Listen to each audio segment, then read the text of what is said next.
Ok, đây này, giao diện lớp học của anh đây.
Hi, everyone. Good morning, everyone. So, can you hear me already? And so I received some messages to say that my screen was not full. So I changed something. So can you see my screen properly now? Okay, so you can hear me and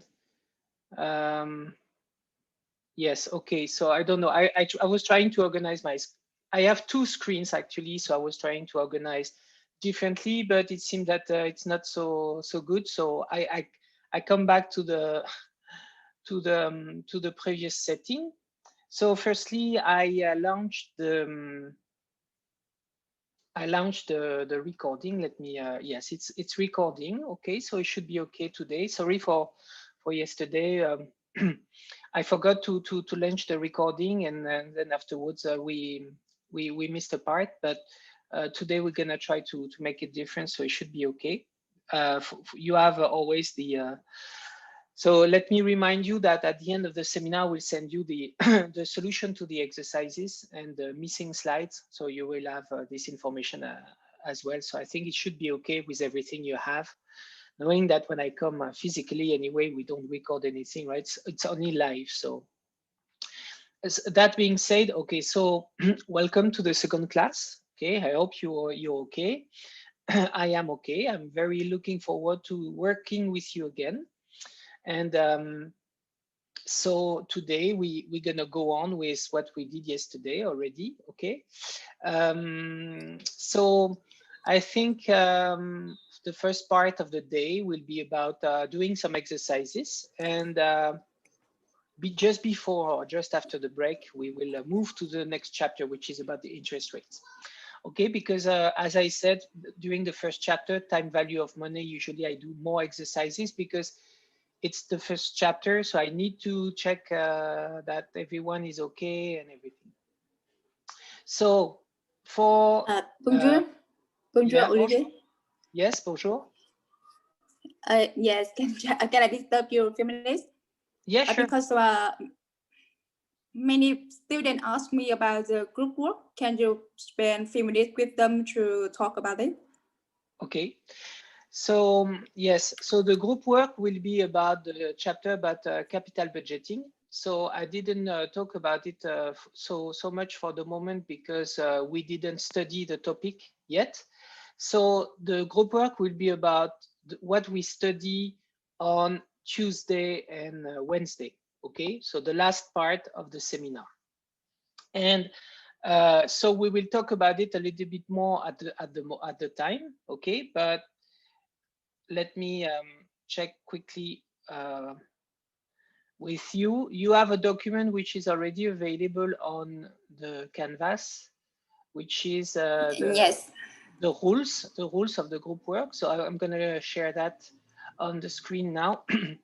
Just have to find it in my folders. Okay. So we have it here. Okay, so the problem is I didn't talk about it for the moment because see all the technical aspect, we didn't study them yet. Okay, but if you want to have some information about it, so globally you will have one day to work together on Thursday. We will work in groups. So we will organize breakout rooms in Zoom. So you can work in groups during at least I think 3 hours, okay? So you can prepare. And then the last day will be about the presentations.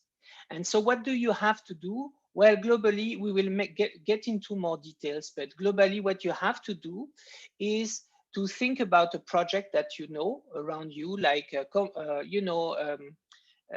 imagine like a machine that you would buy in a company. So to develop a new product, this is usually what people do. You know, they think about a Vietnamese economic context, and they try to imagine, okay, let's consider that we are working in this company and we are doing this investment, and so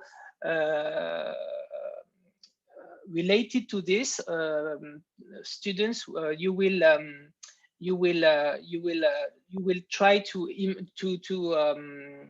imagine what would be the sales the cost, and the cash flows of the project, so you can calculate the NPV of the project. Okay, so of course, between now and then, we will have re-talked about all the things here. Okay, so it will be easier for you to see what is expected. But globally, this is what we do.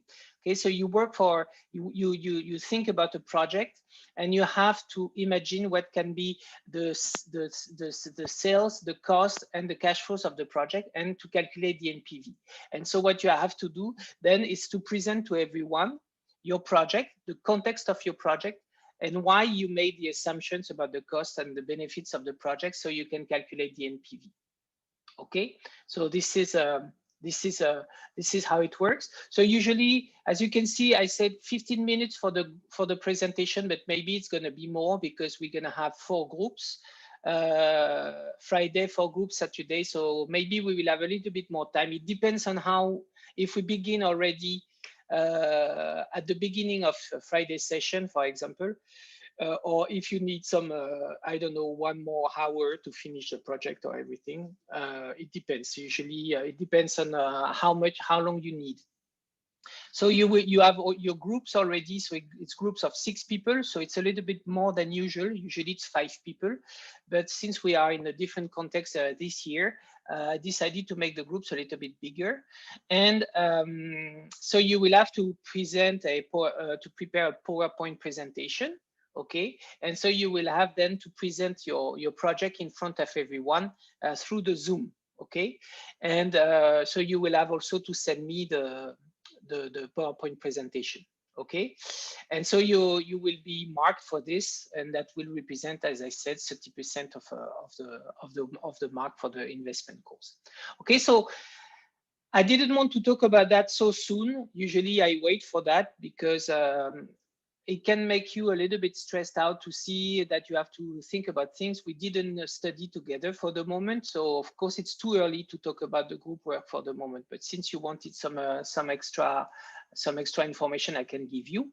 But usually I wait for a few days because I want that you can understand everything which is in the group rules document. Okay, so globally, again, we will discuss these topics on Tuesday and Wednesday. Okay, and for this last chapter, we will also use an Excel document that I provided you, so you will be able also to use this Excel template to create your own project. So since the group are already built, what you can think about is what could be the project you talk about. Okay, so again, it's not a whole company. Would it be a template shared for the project presentation, Prof? Yes, actually you have it already on the canvas. In the capital budgeting part, you have an Excel template which is called HomeNet. And so HomeNet is actually the template we will use for the case we do together in class. But usually my advice is that you can use this template. You just change the name. Yes, and so you have the structure already for the income statement, and you have the structure to calculate the cash flows. And before that, we will have done all one case together, which is the HomeNet case together in class during the capital budgeting part of the course.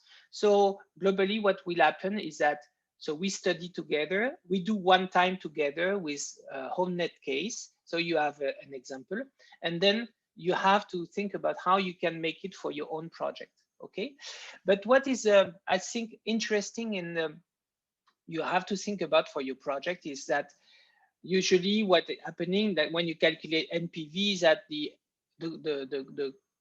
figures, the assumptions are provided to you. What you will have to do for your project is to think about, if you buy this machine, what will be the price of the machine? So you will have maybe to check what is a typical price for the machine you are thinking about. Then you will have to think about, okay, if I buy this machine, what will be the sales that will be, you know, new with this project, and so on. So you will have actually the job you will have to do, and this is a more specialized master kind of job, right? So this is why I'm asking that to you, is to you know, to imagine what are the assumptions. The cost of the investment, the new sales, the new cost, and everything. And so you will have to defend this. Of course, there is no good answer for that, right? It's not about like you have to find a good answer. I don't care about good answers for the project. What I care about is that you are able to tell me a story which is coherent about, okay, we decided to do this project. So we checked what could be the typical price for this machine. We checked online what could be the typical selling price for the product, and so on and so on. So we calculated the income statement and so on. So it's about coherence. It's about you showing me that you are able to use the tools we studied together to build this and to take a decision. Okay, so think about something you know and discuss among the people in the group to check about, I don't know if there is someone in the group that can I apply business plan in this case? No, it's not. You cannot do business plan because you're not doing a case for one entire company. It's for one project only. So you have to think about one investment in one machine or creating I don't know, a new unit somewhere. So it's not about a total company, okay? But if you have examples around you, yes, you can imagine what could be this, but it's not at the company level that we are working. It's at the project level, okay? So it's important to see the difference. Okay, so think about what could it be. I don't have examples in mind, but sometimes people they take like okay, we are working in this industry, and so we imagine this new machine because we want to launch a new product, and so this is our project, right? So that could be one solution. Or I don't have examples in mind, and anyway, I want you to be free to choose what is good, but so please take something about the Vietnamese context, okay? Because I think it's more fun for everyone if you take something that you know, and so that you can see how you can apply the tools that we study together. That's it. So no, not business plan, not at the company level. Please do a project, okay? So yeah, it's about a project, okay? For the business plan, maybe this is something we can rediscuss for the financial control when we do the balance scorecard, but not for the capital budgeting group case. Okay, so think about one typical project. I don't have in mind what people did the last years, but I gave you the example about this machine and so on. So maybe sometimes it's easier to choose something which is physical, like you know, something that you manufacture, because it's easier maybe to imagine what could be the sales and the cost of this, more than maybe services or something like this, because services, it's not so easy to imagine. So any question? Or so usually I don't talk about the project so early during the course, because I don't want people to be frightened by the information we have here on the screen, because we did not study them for the moment. I'm sure it's going to be more clear once we study together capital budgeting. Okay, so usually it goes very well, huh? Each year people they find projects to work on, and they calculate things, and so they present their assumptions. And it goes quite well every year. Okay, so I'm sure it's gonna be okay this year as well. Is there other questions about this? Is it more clear now what you have to do?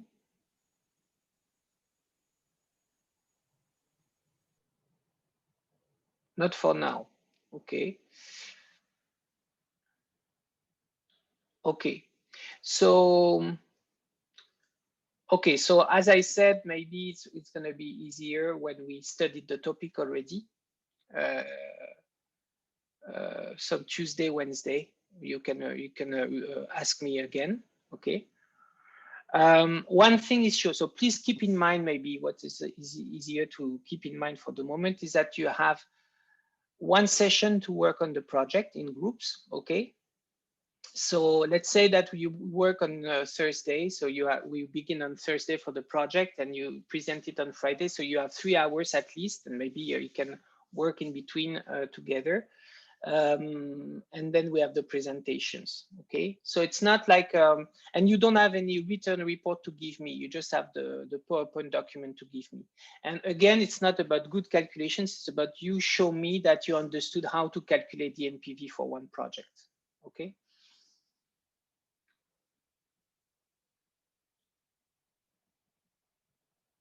Yes, I confirm that physical product is easier to work on, because for you it's more easy to imagine what could be the price of the machine, the selling price of the product, the cost associated to this product, because this is something you can imagine or you can find easily online, so you can build your income statement. Can I ask how we will make presentation in the form of PowerPoint, proposal document, Excel file? So usually what you do is you prepare a PowerPoint document, okay? But of course, since you will work based on the Excel file that it's already provided, usually what people do is that you have like 15 minutes or maybe a little bit more to present the project. Okay, so you tell the story of the projects. Globally, what you will say is that, okay, this is a product we choose. So let me give you the context of the project. We are this company. We are existing for this number of years. We would like to launch a new product. To be able to launch a new product, we will need to invest in a new machine. So this machine is a good opportunity for us because we see that there is a new market. The product we will launch will be different from the previous one because this is new because of this. Now, so this is a presentation of the assumptions, and then you show the results, sort of the summary of the results you found, and you have in a PowerPoint document, and you have an Excel file which is ready if I ask you questions or if your colleague asks you questions for more details. Okay, so like for example, I will say, okay, so I can see that you according to your assumptions, you have this level of sales, this level of costs. Can you explain me better why you chose this assumption for the sales? And maybe then you go into the Excel file to show me the details of the calculation. So I would say that in the presentation, focus on the PowerPoint document and try to train about presenting this. Okay, and then have your Excel file ready in case we need to go in the Excel file for further details. Okay, because if we present so you have 4 groups per day, so we have 3 hours. So maybe it's going to be like half an hour or something like this, huh? But including questions. So get ready for questions. But what I mean is that prepare a story with the PowerPoint document and only keep Excel for further details. And we need to only to go in the Excel file if we don't understand. Okay, and so there is no proposal document for this group work. It's only an oral presentation. And so what you need to give me is the PowerPoint document. Okay, so globally, what's going to happen is that just before the presentation, you send me your PowerPoint documents through email or maybe through the chat of the Zoom, because this year we use Zoom. And so I have the PowerPoint, and usually I take notes during the presentation. I ask questions, okay? And so I build my marking according to this, and I will send you a feedback afterwards, after the end of the seminar. So no proposal document for investment decision. Okay, investment decision is oral presentation and final exam. For financial control, you will have a written report to present. But I don't know what you call proposal document. Is it a Word document? Or of course in your PowerPoint presentation you have to explain, right, qualitative information about how you did. So I don't know if it's what you call proposal document.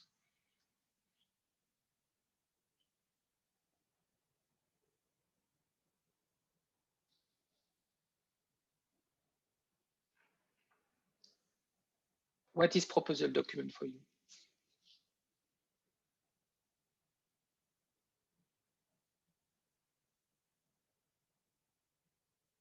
Okay, bon. So is there any other questions or?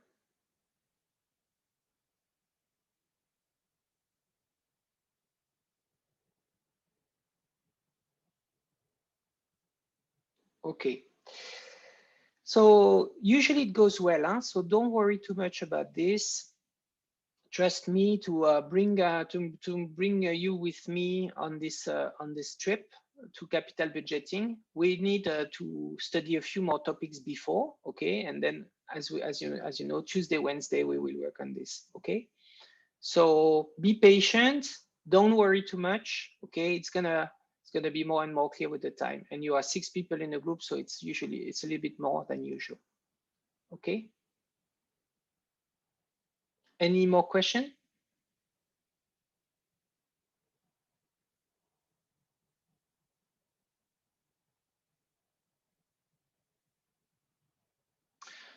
Okay.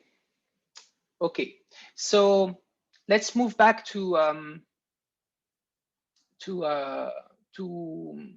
the rest, which is actually the exercises we are making about the about the time value of money. Okay, so we were just nearly finished about this exercise about mortgage. Okay, so this is exercise number 6. So so I just would like to take 5 minutes to tell again the solution, because I know that maybe some of you were finished, but maybe some of them needed more time to finish. So for these people, I would like to take 5 minutes to re-explain everything. So in this exercise number 6, what is interesting is that we apply time value of money to a mortgage. Okay, so it's interesting because next chapter will be about interest rates. So we talk about mortgage again. So it's like a sort of an introduction to the next chapter. And so when it comes to mortgage, we are talking about we borrow money, right, to the bank. So certainly some of you guys work in banks, so you know what it means. Maybe even some of you guys work in the mortgage sector.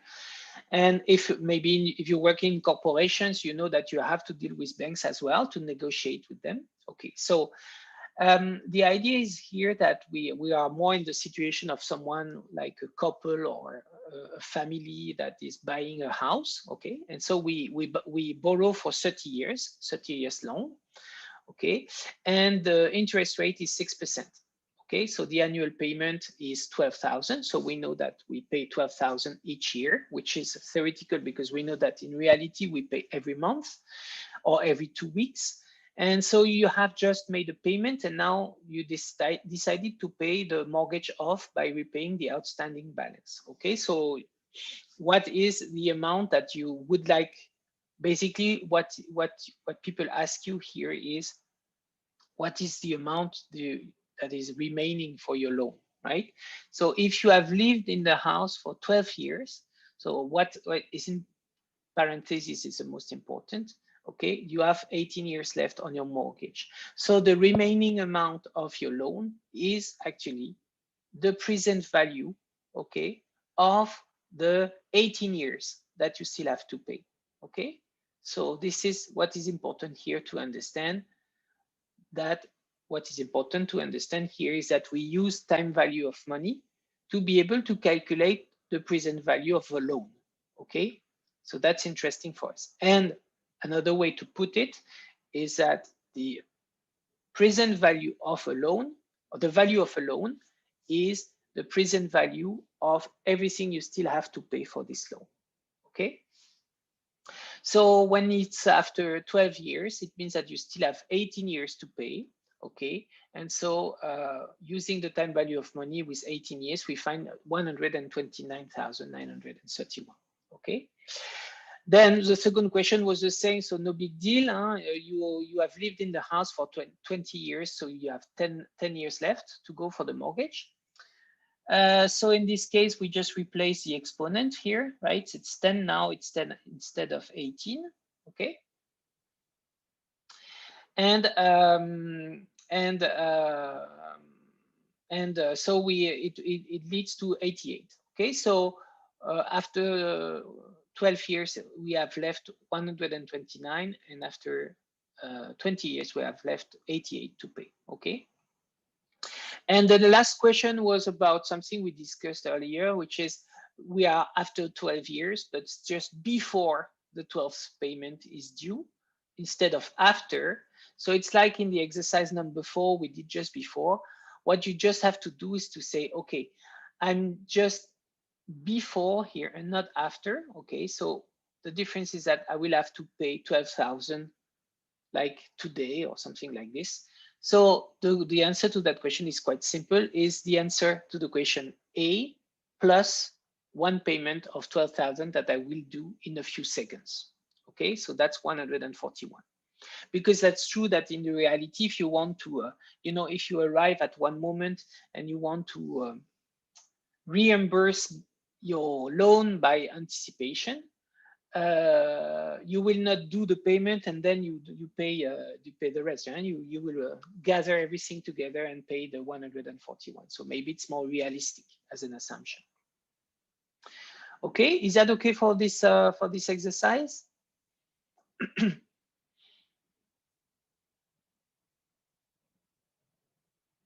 Okay, so if you have no comment on the chat, so as Lynn was, as Kirlin was saying in her email, that's true that I appreciated yesterday, sorry, the interactions through the chat. So do not hesitate to communicate with me through the chat. So it gives me some feedback because I cannot see you. You know, when I'm in class, I can see your faces. And sometimes I can see some faces I don't understand. So I know that I have to repeat, right? Or I can see some other faces of people who understand easily as well, of course. But what I mean is that sometimes I will miss some feedback from you if I don't have any. So the chat is important for me to check if everything is okay with you guys, or if you need some further explanations, okay? So I understand that if there is nothing coming on the chat, it means that everything is okay, but still, do not hesitate to interact. Okay, so it's 7:26. I think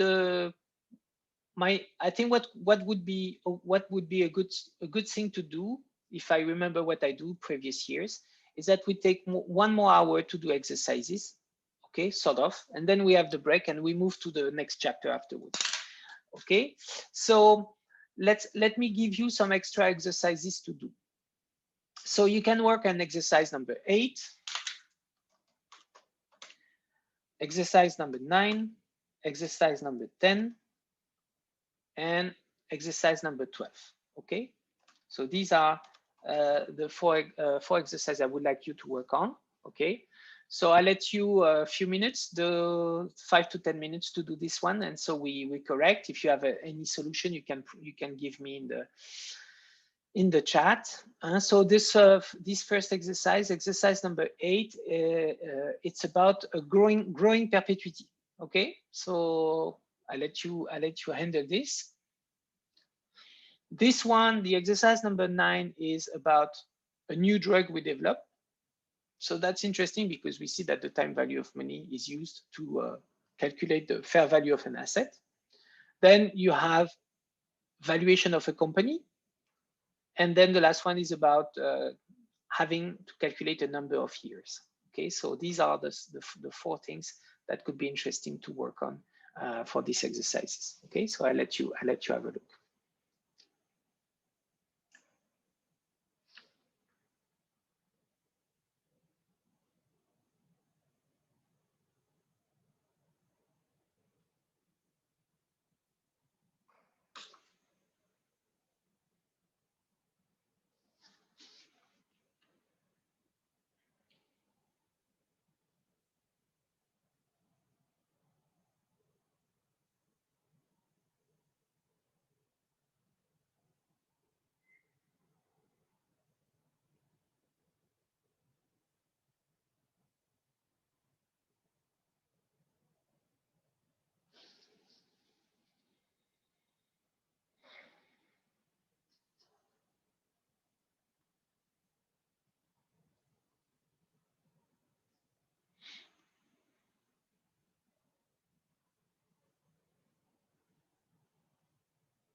So that's true that the first answer is 25.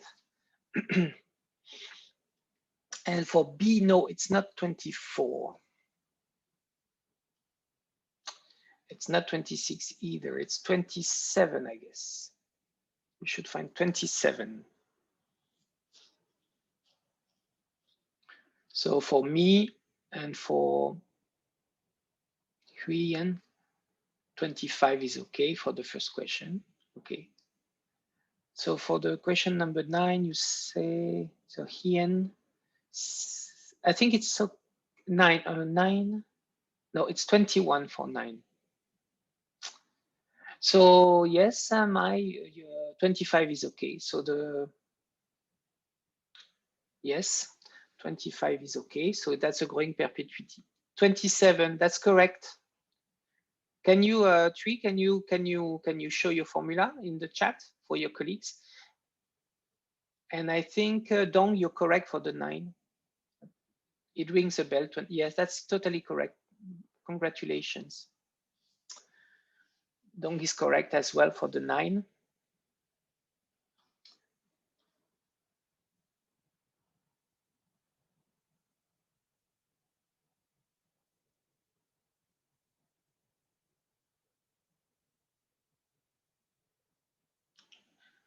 The 5%. Yeah, because it's yeah, it should.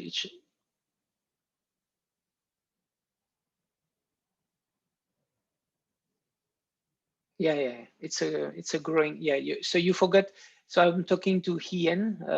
He says I forgot the 5%. That's true. So I think you mean you forgot the 5% you have at the end after that, because it's a growing perpetuity. So it's R minus G. That's correct. So it should be okay now, right? Hien, do you find 21 as well? So okay, so Tree is sharing the answer to the, which question is it? You're sharing with PV 8B. Okay, so it's 20. Oh yeah. That's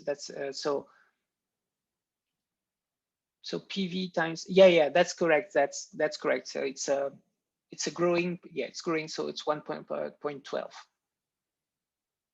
Yeah.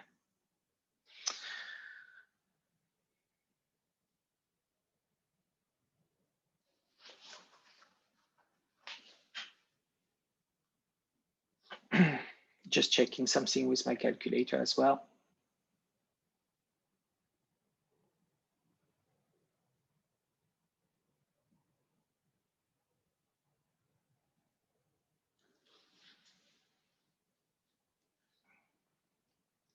So what are you saying?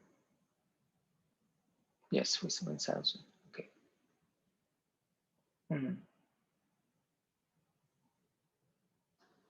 It's okay.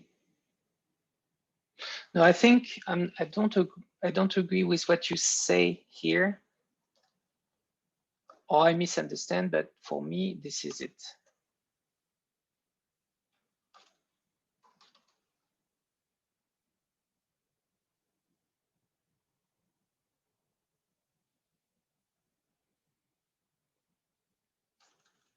Or I misunderstand what you say, but it's the 8%. The G is 8%, not 12%. I'm talking to Tree, but I don't know. Maybe I misunderstand what you're saying in your calculation. PV times 1.12.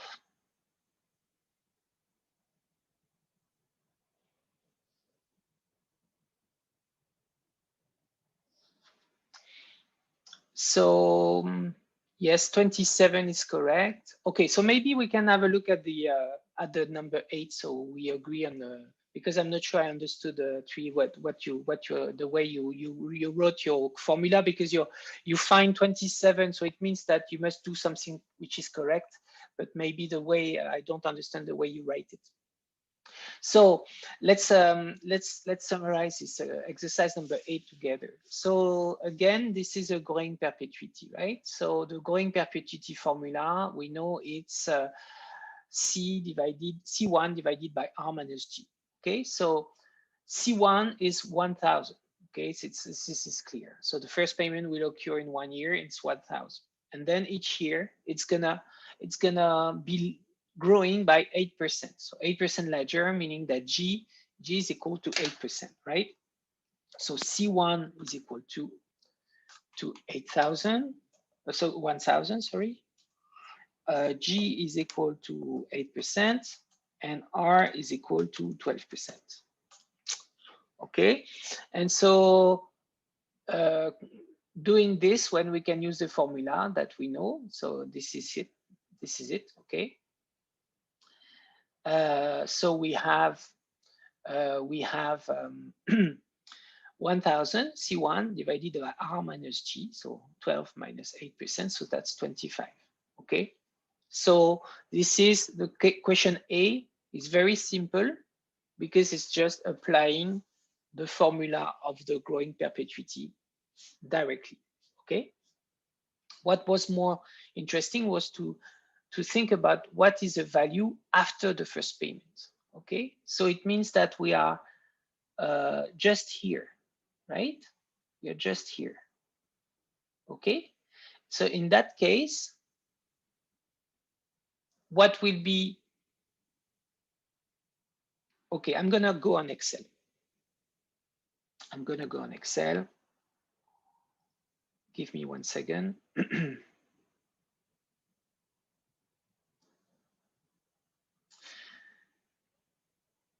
So it's gonna be more clear.